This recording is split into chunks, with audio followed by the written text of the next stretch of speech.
Hello, students, and welcome to Roshi's Education Point. Today, we will be starting with your English Grammar textbook, Class 3rd, Chapter 4. The name of the chapter is Personal Pronouns. अब ये personal pronouns क्या होते हैं वो हम एक बार देख लेते हैं. To introduce words which are used in place of noun.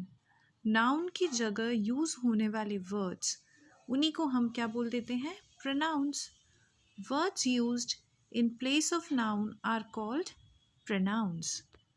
हर जगह जहाँ हमने नाउन की ज़रूरत हो और हमने कोई दूसरा वर्ड वहाँ पर यूज़ कर दिया है तो उस दूसरे वर्ड को हम प्रोनाउन बोलते हैं. Words used in place of proper nouns mostly are called pronouns. अब वैसे तो सारे ही नाउन्स का अगर अपन ने कोई वर्ड्स यूज़ करा है उसकी जगह पर तो हमने प्रोनाउन बोला, लेकिन अगर जितने भी प्रॉपर नाउन होते हैं, प्रॉपर नाउन के जगह अगर कोई वर्ड यूज़ करा तो वो बन जाता है हमारा पर्सनल प्रोनाउन. एक बार इसे एग्जाम्पल से देख लेंगे तो ज़्यादा अच्छे से समझ में आएगा हमें. Now see, there are 4 sentences given. I love my country. इसका मतलब मैं अपनी कंट्री से बहुत प्यार करता हूँ. We should work for our country. हमें हमारी कंट्री के लिए काम करना चाहिए. You wrote a letter to your friend. तुमने अपने फ्रेंड को, अपने दोस्त को लेटर लिखा. You can all go to your friends friends. तुम सब अपने फ्रेंड्स के पास जा सकते हो. He gifted him a pen. उसने उसको एक पेन गिफ्ट में दे दिया. She gifted her a computer. एक गर्ल है शी, तो उसने किसी को गिफ्ट में एक कंप्यूटर दे दिया. They all returned their gifts. उन सभी ने अपने गिफ्ट्स को रिटर्न कर दिया. Give them new gifts. उनको नए गिफ्ट्स दे दिए. अब ये 4 सेंटेंसेस हैं. अब हम देखेंगे कि इनसे हमने क्या सीखा है. 4 कॉन्सेप्ट्स जो हमने यहाँ पर सीखे हैं. Number 1 says personal pronouns have numbers. They can be singular or plural. Her question में हमें पता था कि बात एक इंसान की हो रही है या फिर एक से ज़्यादा की हो रही है. अगर एक इंसान होता है तो आई, मी, माई सेल्फ, ये सारे वर्ड्स यूज़ करते हैं. एक से ज़्यादा होता है तो we, our, their, they, them, इन वर्ड्स का यूज़ होता है. इसका मतलब पर्सनल प्रोनाउन से हमेशा हमें पता लग जाता है कि चीज़ें सिंगुलर है या फिर प्लूरल है. Then point number 2, in personal pronouns speakers are referred to as persons. Speaker का मतलब होता है जो सेंटेंस बोल रहा है. जिसने भी सेंटेंस बोला दैट इज़ अ स्पीकर. और बोलते कौन है? पर्सन ही तो बोलेंगे.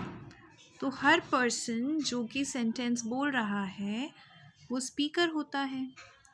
The pronouns I, my, we, are refer to the names of person और पर्सन्स स्पीकिंग. अब ये आई का मतलब मैं होता है, मतलब कोई एक पर्टिकुलर इंसान. माई, वी, आर, ये सभी हम लोग एक पर्टिकुलर पर्सन के लिए यूज़ में लेते हैं. They are first person pronouns और इसीलिए इनको फर्स्ट पर्सन प्रोनाउन बोलते हैं. किसको बोलते हैं? जो सेंटेंस आपको दे रखा है वो सेंटेंस जो बोल रहा है वो होता है हमारा first person pronoun. The pronoun you, your refer to the names of person और persons spoken to. They are second person pronouns. मैंने फर्स्ट पॉइंट में बोला कि जो सेंटेंस बोल रहा होता है उसे हमने फर्स्ट पर्सन प्रोनाउन बोल दिया. सेकेंड में बोला है कि हम जिससे बात कर रहे हैं, अपन अगर किसी से बात करते तो एक इंसान होता है जो बोलता है और एक होता है जो सुनता है. तो जो सुन रहा होता है वो होता है हमारा सेकंड पर्सन जिससे हम लोग बात कर रहे हैं.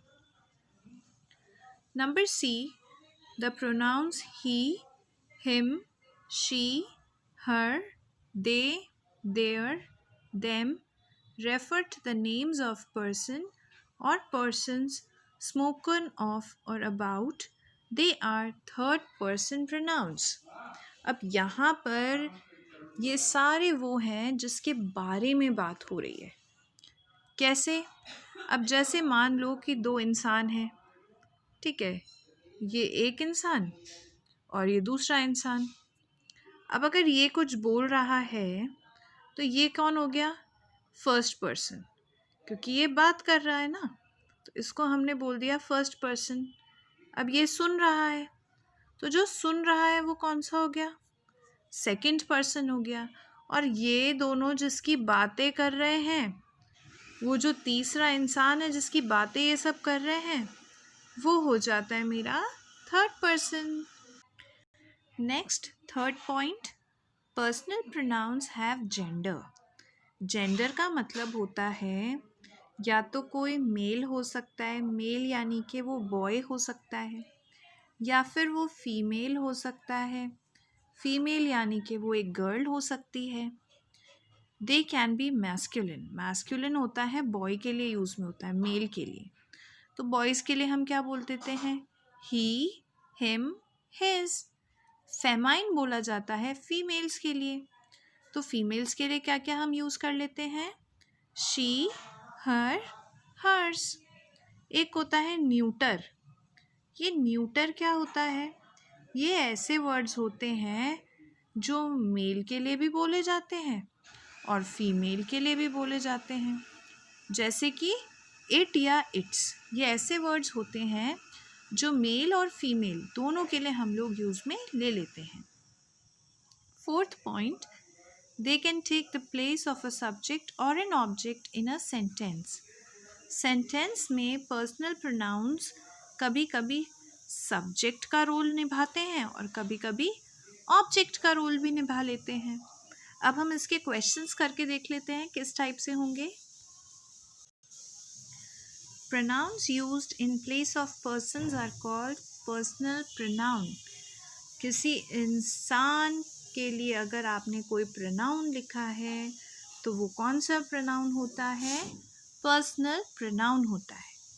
अब देखो, हमने पर्सन पढ़े थे, फर्स्ट पर्सन होता है, सेकंड पर्सन होता है और थर्ड पर्सन होता है. सिंगुलर का मतलब था अगर कोई चीज़ एक होती है तो उसे हम सिंगुलर बोलते हैं, एक से ज़्यादा होती है तो हम उसे प्लूरल बोलते हैं. ठीक है.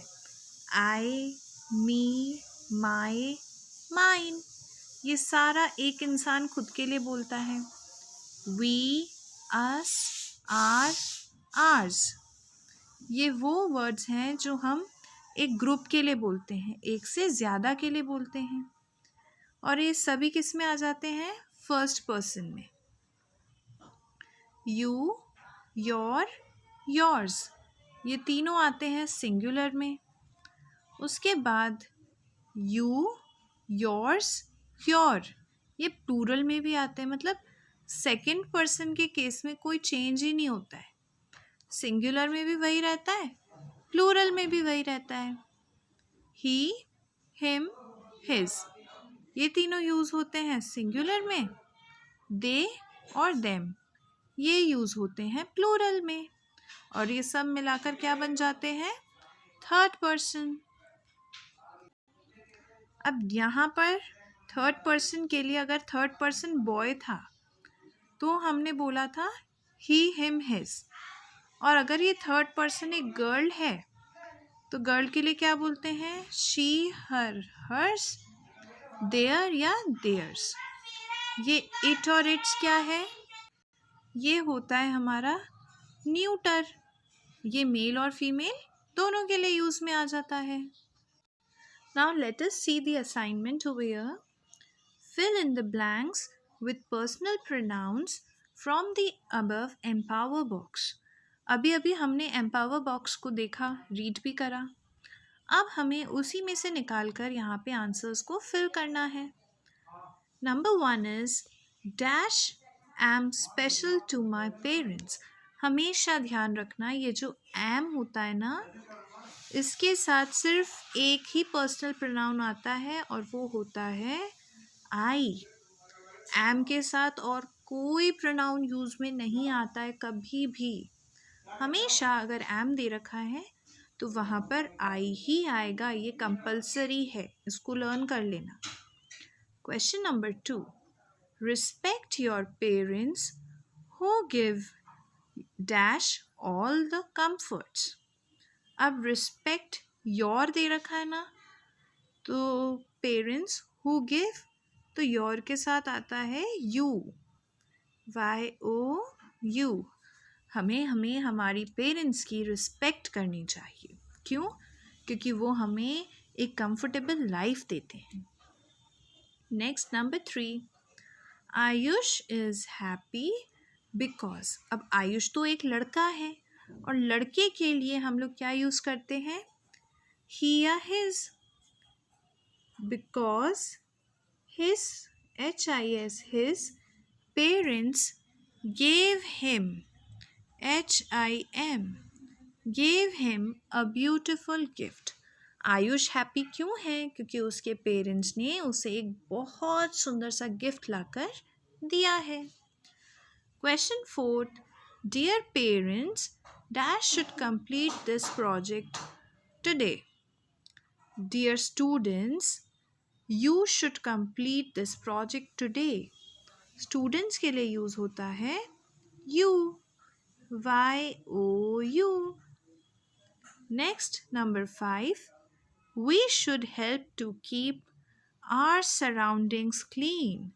हमें हमेशा अपना सराउंडिंग क्लीन रखना चाहिए, साफ रखना चाहिए। Stars shine at night, they are not seen during the day। जो स्टार्स होते हैं वो रात में शाइन करते हैं, दिन में हम स्टार्स को नहीं देख पाते हैं। Number 7, are dash the one who received the medal। Are you the one who received the medal? क्या वो तुम ही हो जिसको मेडल मिला है? Number 8, does Ritu help dash mother in the kitchen?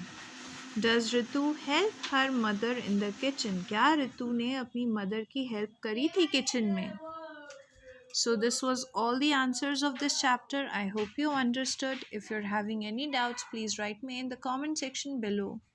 If you want to contact me, my mail ID is also provided in the description box. Thank you so much.